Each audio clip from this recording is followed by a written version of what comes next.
فی الحال ہم اس بیان کو اخبارات میں شائع ہونے سے دور رکھنا چاہتے ہیں کیونکہ اس طرح خوف و ہراس ہی پیدا ہوگا۔ اردو بہرام نے غرائی ہوئی آواز میں کہا، پولیس اور FBI کو ہدایت کر دی جائے گی۔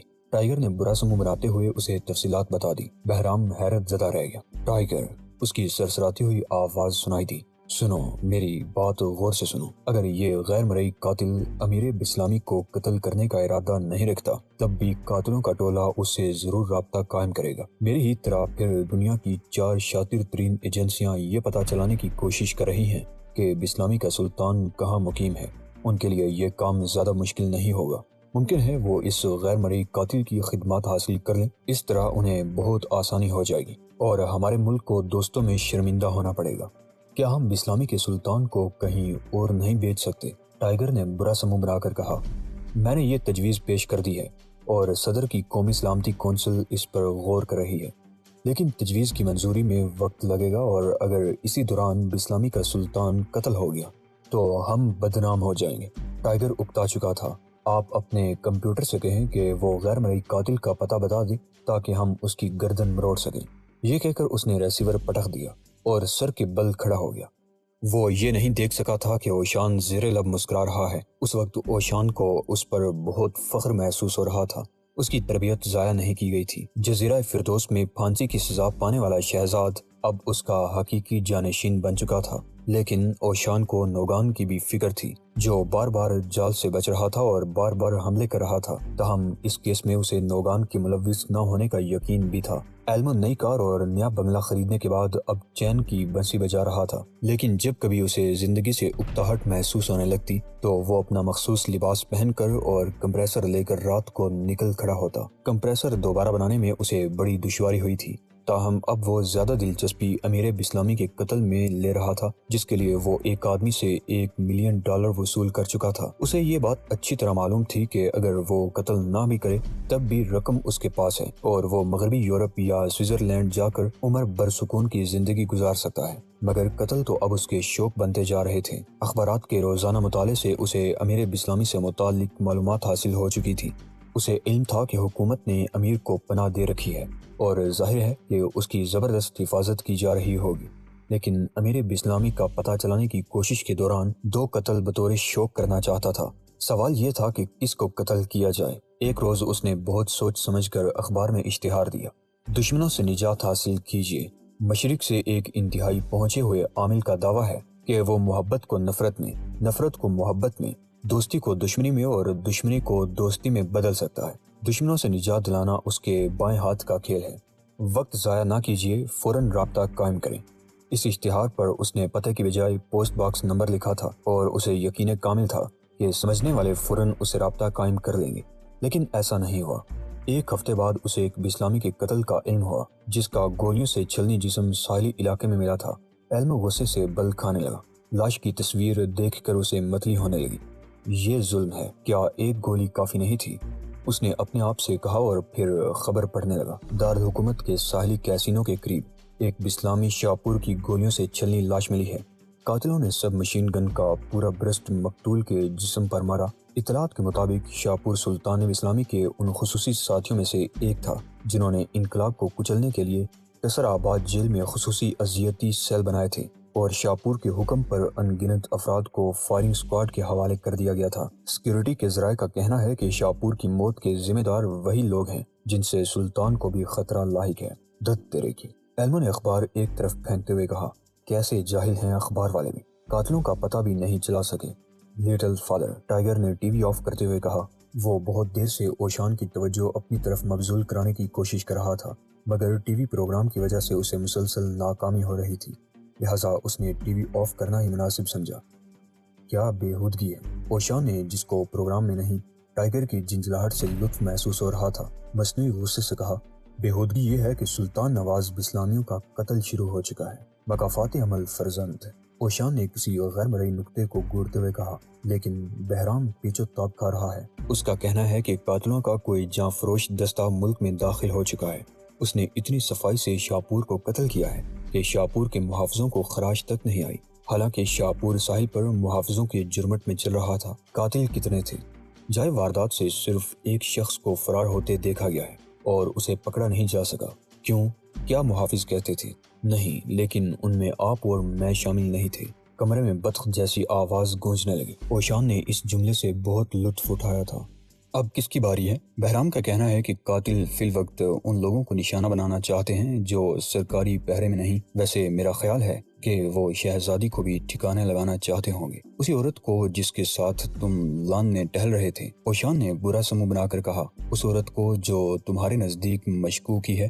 ہاں، میرا خیال ہے کہ مجھے شہزادی سارا سے پھر ملنا پڑے گا تاکہ کوئی کلیو تو ہاتھ لگے۔ قاتل کا حلیہ مل چکا ہے اور FBI کی لیبارٹری نے اس کا اسکیچ بنا دیا ہے۔ یہ رہا اسکیچ۔ اوشان دیر تک اسکیچ دیکھتا رہا اور پھر اس نے ٹائیگر کی آنکھوں میں آنکھیں ڈال کر پوچھا، کچھ سمجھے؟ صرف اتنا کہ اس کی آنکھوں میں شرافت کے ساتھ درندگی بھی ہے، مضبوط اعصاب کا مالک ہے، مقامی نہیں اسلامی ہے، اور اس کی پیشانی مجھے پھٹی ہوئی نظر آ رہی ہے۔ ٹائیگر، اوشان نے سرسراتے ہوئے لہجے میں کہا، تم غلطی پر ہو، میری آنکھیں اس کی پیشانی نہیں بلکہ کنپٹی ٹوٹی ہوئی دیکھ رہی ہے۔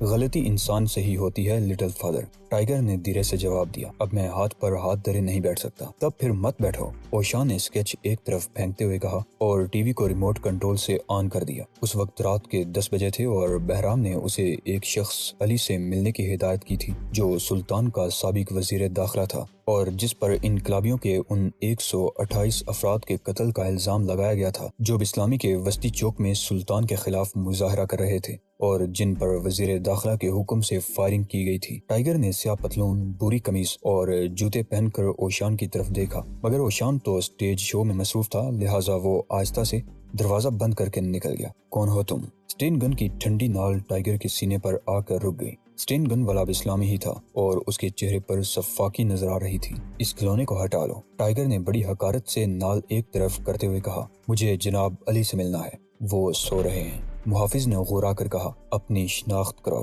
انہیں بیدار کر دو ورنہ وہ ساری زندگی سوتے رہیں گے۔ بکواس مت کرو، محافظ جھنجھلا کر بولا، اپنی شناخت کراؤ۔ جناب، صرف جناب علی کو میری شناخت پوچھنے کا حق ہے، تم اپنا کام کرو، دیر مت کرو۔ کون ہے علمدار؟ پورچ کی لائٹ اچانک روشن ہو گئی اور ٹائیگر کی آنکھیں بھی روشن ہو گئی۔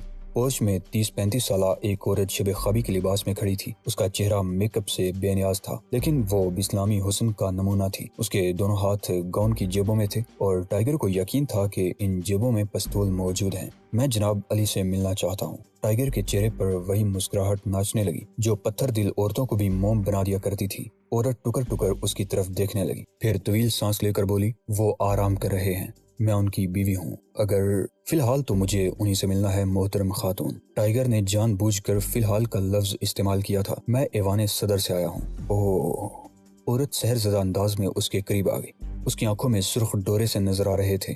علمدار، تم چوکس رہو، میں مہمان کو اندر لے کر جا رہی ہوں، تمہارے باقی آدمی کہاں ہیں؟ جھاڑیوں میں چھپے ہوئے ہیں خاتون، علمدار نے بڑے احترام سے جواب دیا۔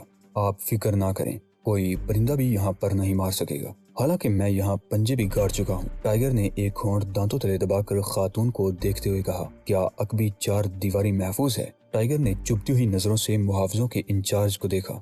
ہاں، علمدار نے بڑے غصیلے لہجے میں کہا، وہاں جرمن نسل کے کتے موجود ہیں مگر کتوں کو بے ہوش بھی تو کیا جا سکتا ہے۔ یہ کہہ کر ٹائیگر عورت کے ساتھ اندر چلا آیا اور باہر محافظ پیر پٹکتا رہ گیا۔ کچھ پیو گے؟